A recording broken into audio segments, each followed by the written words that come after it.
Hello dear tea friends from around the world. Welcome to a new tea class with me, Stéphane Erler, the founder of the Tea Masters blog and the tea-masters.com tea boutique. Today we are doing our 7th class about Qin Yu Baozhong. We have a very special Baozhong that we are going to brew today, and I wanted to give you some information about the Taiwan Research and Extension Station, a tea research institute in Taiwan that has been doing a lot of work, and I will give you more info because it's actually very important, the work that they're doing, especially in the Wenshan area. Before we start, quick reminder that we are now in November. Today I have adjusted a bit for the time in Europe, and I've also started some new discounts for the pre-Christmas season. I've also added 3 new aged teas to the selection, one of which I found an extra bag, so I'm sharing it. There's not much left, but whatever, the first come, first serve. I hope that you'll enjoy this, the 1979 Dongding high roast oolong. And if you are in the US, as I explained last week already, there are now ways to send smaller packages of samples to the US.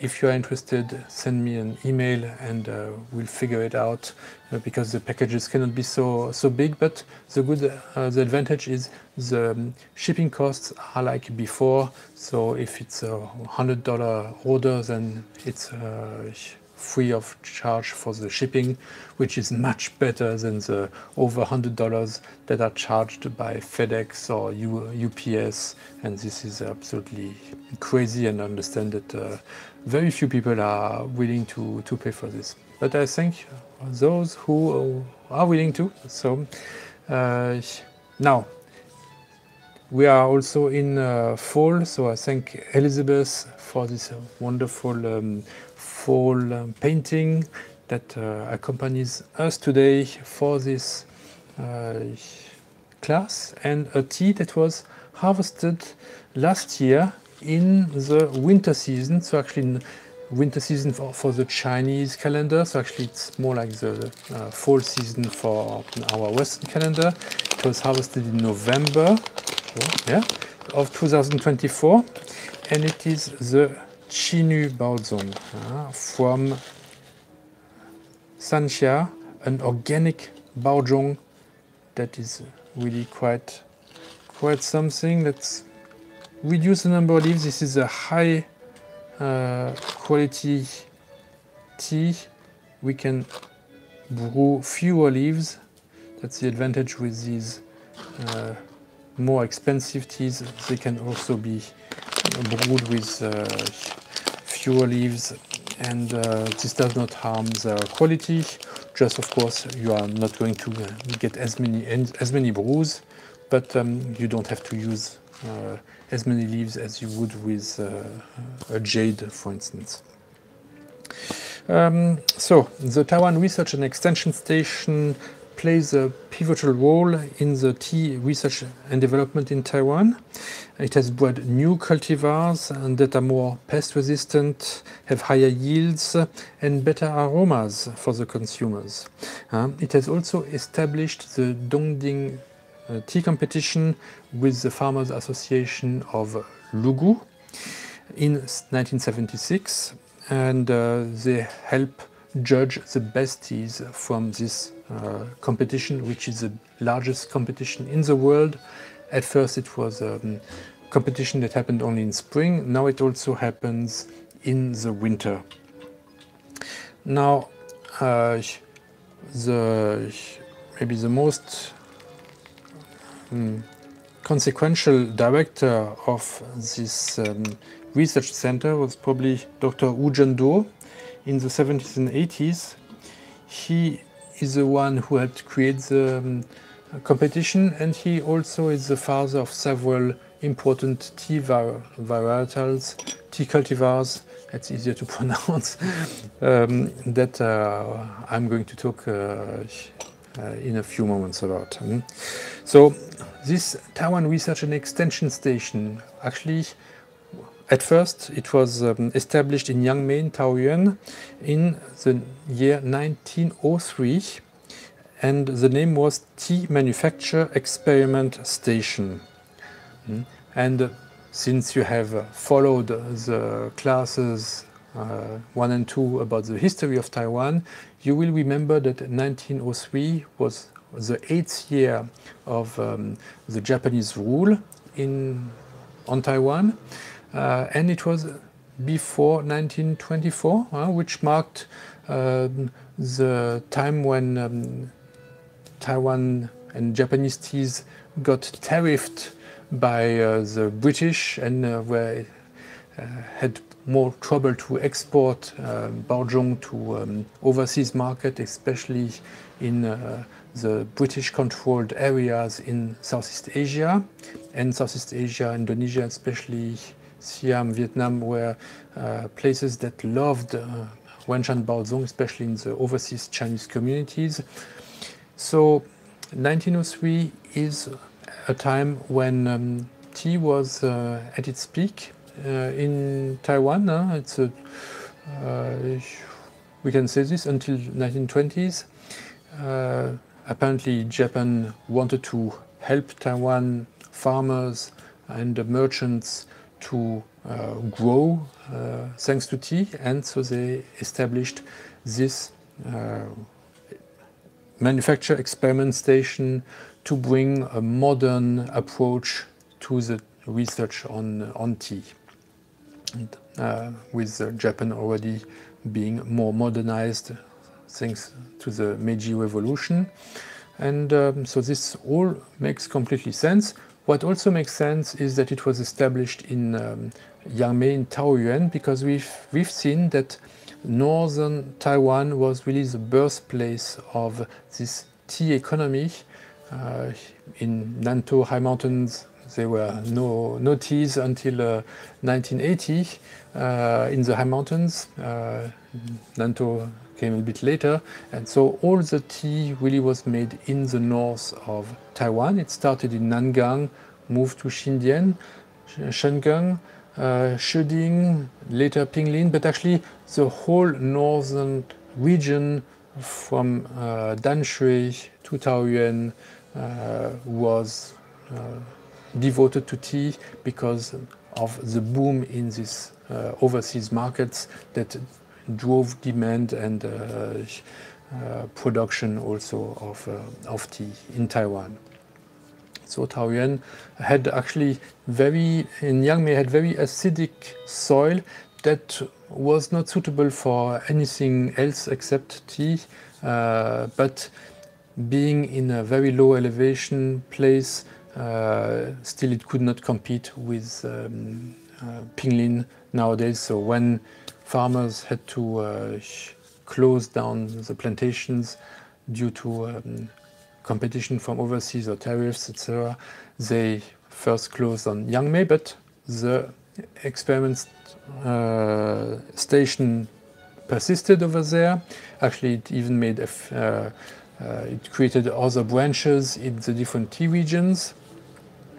And the name of this station changed to Taiwan Research and Extension Station, Taiwan Tea and Extension Station, and since August 1st, 2023, the name is now changed to Tea and Beverage Research Station. So TTES or TRES has now can be called TBRS. But so I see very few people use the acronym TBRS because we are all more used to using TRES or TTES because of the names of the cultivars that were invented by this research station.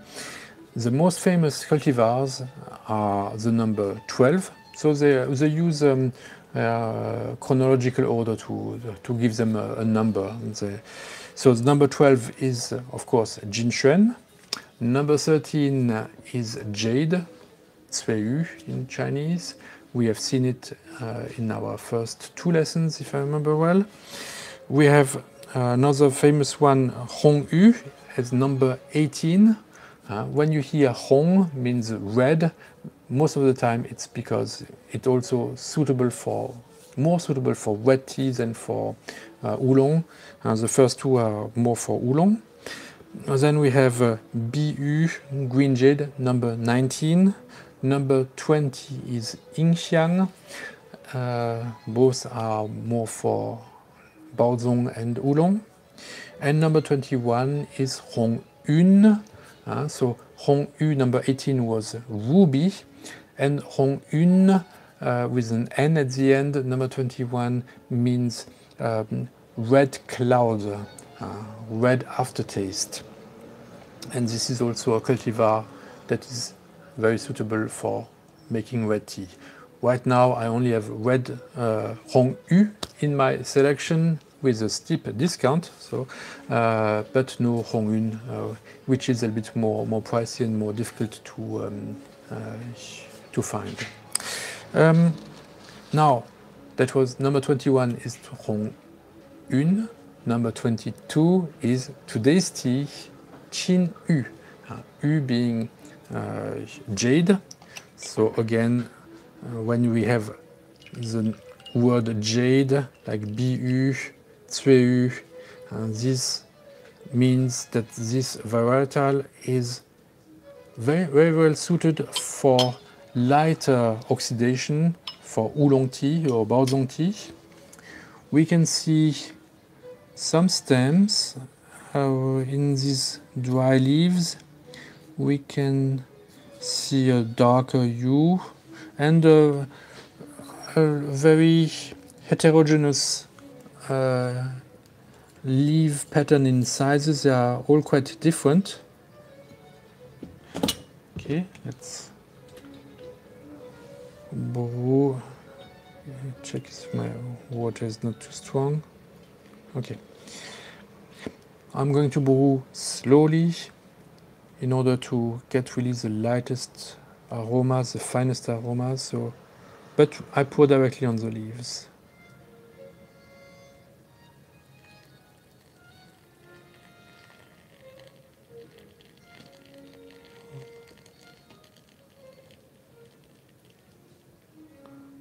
By pouring so slowly, some water goes on the side, but that's not a problem.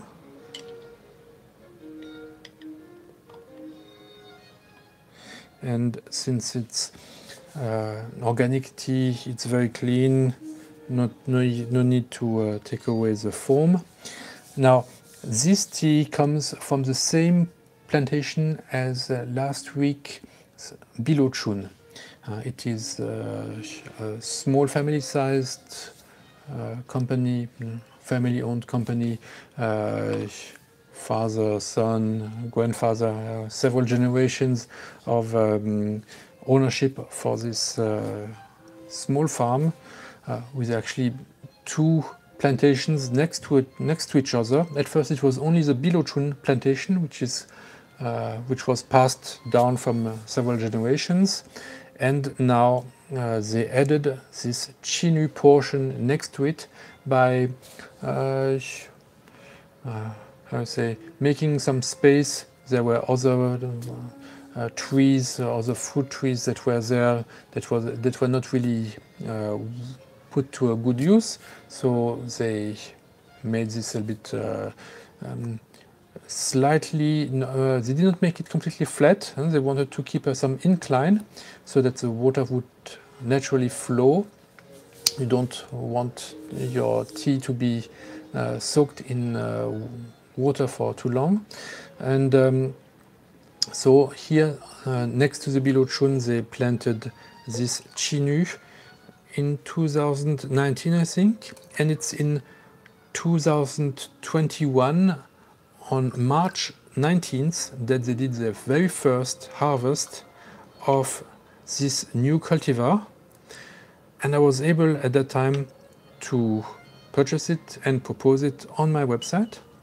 So now this is the fourth winter that they are harvesting this plantation.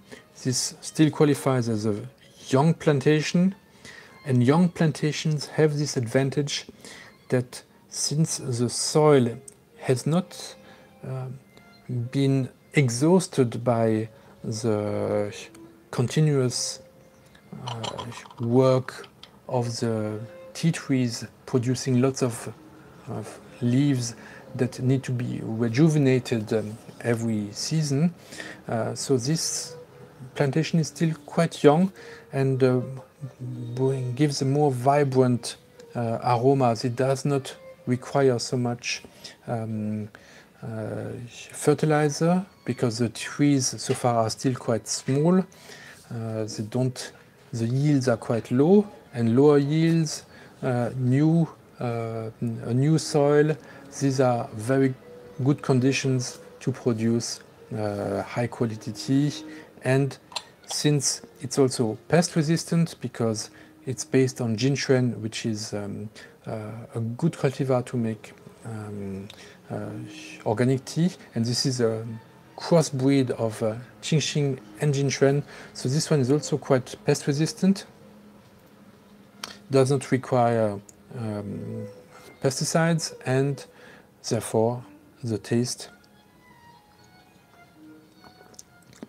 is just so smooth, pure, and naturally sweet. And we can see that it's very different in character from the Pinglin Baozhongs, no matter if it's Jade or Yingzhe Hongxin or Qingxing Oolong. We saw that Pinglin's character is closer to the high mountains because the oxidation level is lower for Baozhong in general, and Pinglin is higher in elevation, 600 meters. But here this farmer, he's actually so small, he has to work by hand, and so to how you say, to get the best value out of his leaves, he's actually oxidizing them at a bit higher degree than in Pinglin, than what you would do if you had a large quantity, because if you have large quantities, you have less time to dedicate to your leaves. So it's easier to make a quick oxidation and a light oxidation. However, if you have fewer leaves, then you are able to give them a more thorough process, and this involves a bit higher oxidation level. This would be more similar to what we get in the Dongding area in terms of oxidation level. And so this a bit high oxidation level is also more soothing for the stomach. So it's not just on the mouth that it's very sweet and comfortable, but also in the stomach. Also because it's harvested in winter. If you compare it with the spring Baozhongs, it will have a bit less energy. In spring, the trees receive more sunlight because after March 21st, there is more than 12 hours of sunlight. Here we are in November, so we are below 12 hours of sunlight after the autumn equinox. So it's not as vibrant, but it's actually a good fit for this sweeter character of this tea, I feel. And it has this wonderful darker but still very floral aroma. It's an aroma that is sweet, more reminiscent of the countryside in fall in Taiwan when temperatures are still quite high. And very different from other cultivars that we have seen so far. So this is really on the scale the highest oxidation level. Even though when we look at the leaves, there are some that are a bit more oxidized than others, like this one. We can see a good oxidation level on the sides, a leaf that is also a bit more yellowish, but there are some leaves that are really very green. So it is still it still qualifies as a low oxidation, just it's low to medium rather than very low. I hope you are enjoying it just as much as I do.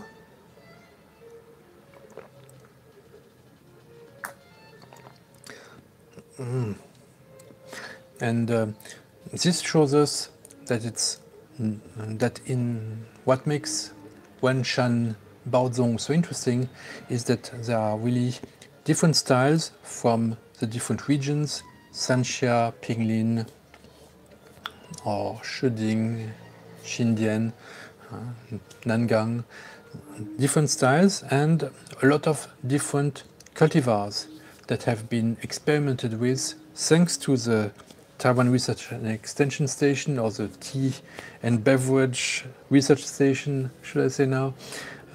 They have created so many different cultivars that have all been tested in the Wenshan area.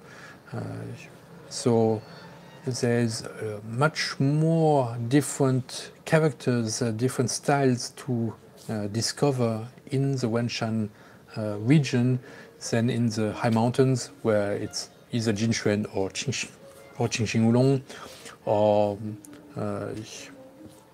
yeah, what else? Well, and we will see even that in the coming session, in the coming weeks, that there's even possibility of roasting these Baozhongs. Then we have also the complexity of the roast that we especially have more in Dongding area, but Dongding is also again mostly Jinchuan or Qingxing Oolong. It's really in the Wenshan area that we have all these cultivars, great variety, and not just cultivars created by the Taiwan Research and Extension Station, but also older cultivars like we saw Ingzhe Hongxin, and also Zhou Gui from Wuyi. This we are going to see next week in our next tea class. So give me a thumbs up if you enjoyed this lesson.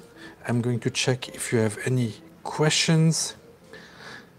And there are, hello Terry, happy to, you got the sampler this week, so it's you are proof that it's possible to send it to the US now. And so this number 2 is perfect tea for you today. You're right. Thank you very much for this comment and this feedback. I'm glad you enjoyed it. And next week, so we are going to try the Zhou Gui from the sampler, which has now a 5% discount, because I also discounted this tea by 10% to help you make a wonderful gift for your friends, for your family this Christmas season. Order early, because with the shipping, sometimes it can take time to arrive.